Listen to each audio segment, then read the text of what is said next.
So team of the season is finally here, and I want to help you guys get the absolute best rewards using my custom tactics. If you're tired of coming up against teams like this, you can get some foot coins through MMO EXP using the link down below. You can also use code JambooUK for 5% off. So guys, let's make this one an absolute banger, my final tactics video before team of the season. Smash a like if you're just listening to me say this. Hit a sub, I will help you improve and get more wins during TOTS.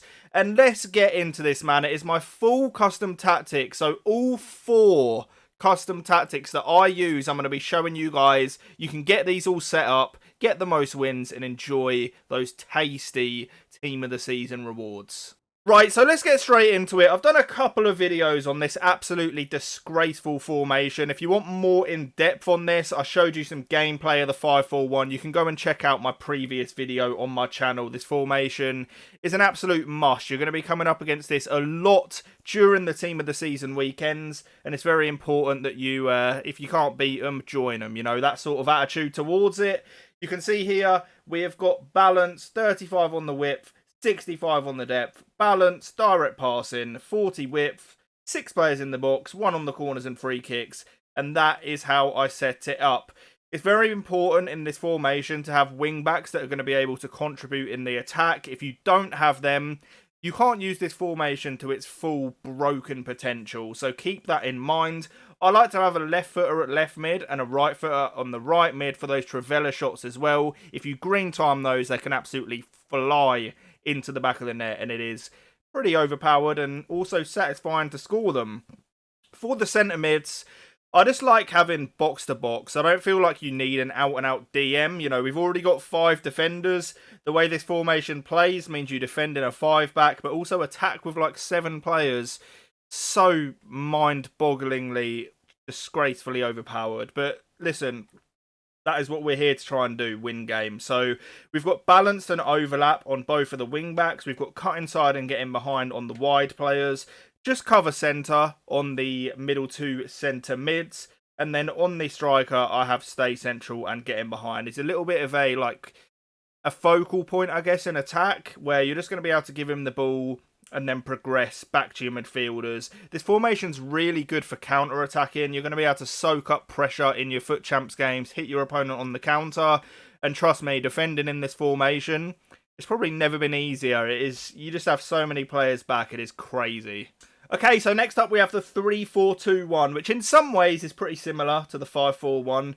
We all know that these 3 at the back formations are not actually 3 at the back. You know, they defend in a 5-back, which is broken in itself.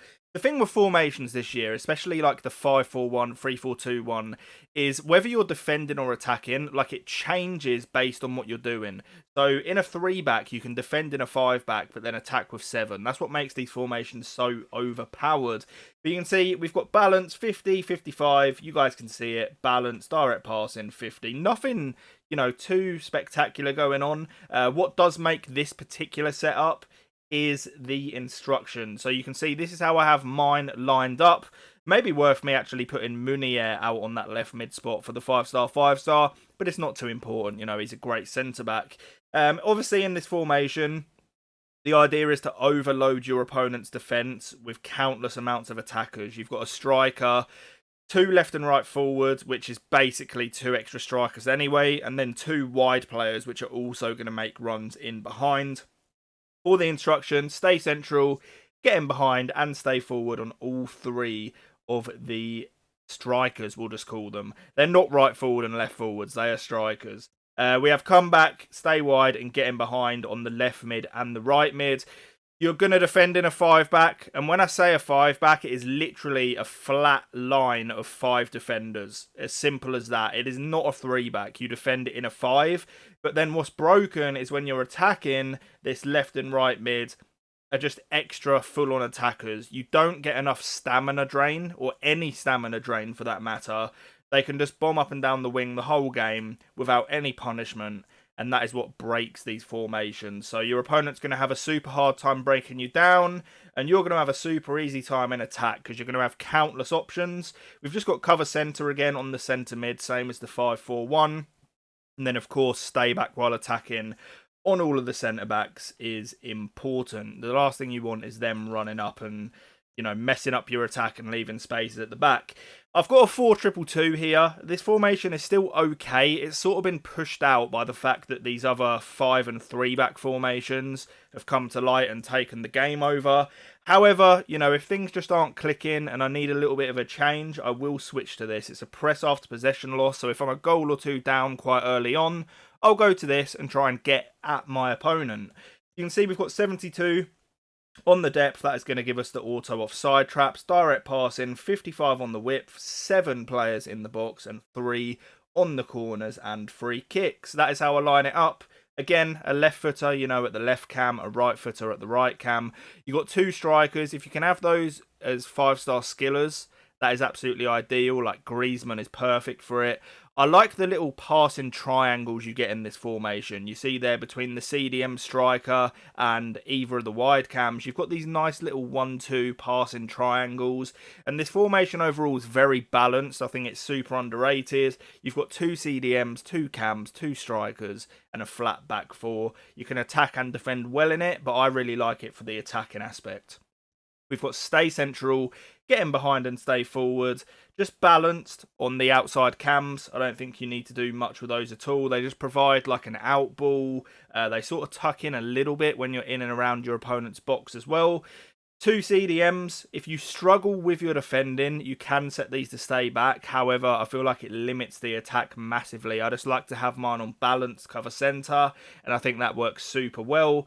And then stay back while attacking on the fullbacks. You have enough width in this formation already with the wide cams to not have to worry about having your fullbacks, you know, getting involved and getting out of position. It's just not really needed. And then, of course, I cannot stress this one enough.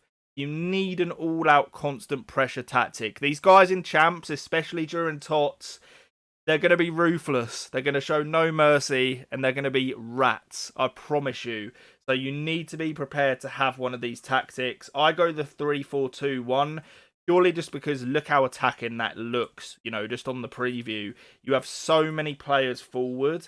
It is absolutely crazy. We go constant press, 100 depth, of course. You can chuck that up to 10. It doesn't really matter. The constant press just throws players forward anyway. And then for the instructions, stay central, get in behind, stay forward. Everyone stay forward. Everyone get forward, except for the centre backs, because they are a liability. Like, you don't even want the extra numbers in attack with the centre backs because they're just not good enough to actually make anything happen if they get the ball. So you're effectively going to have 1, 2, 3, 4, 5, 6, 7 players absolutely just charging forward at all times, and then 3 players that are just going to sit back and try and steady the ship. There's chances you're going to concede goals using this setup, but it's an absolute last resort. You know, if you're a couple down with 20 minutes to go, you need to throw this on to give yourself a lifeline. But those are my full tactics. They are what I'm going to be using to hopefully go 20-0 in FUT Champions. I will be streaming all of my games as well. So guys, make sure to sub. We're going to have a good time on the channel. I really appreciate your support. Hit a like if you haven't. Subscribe as well. I will catch you guys on the next one, and peace.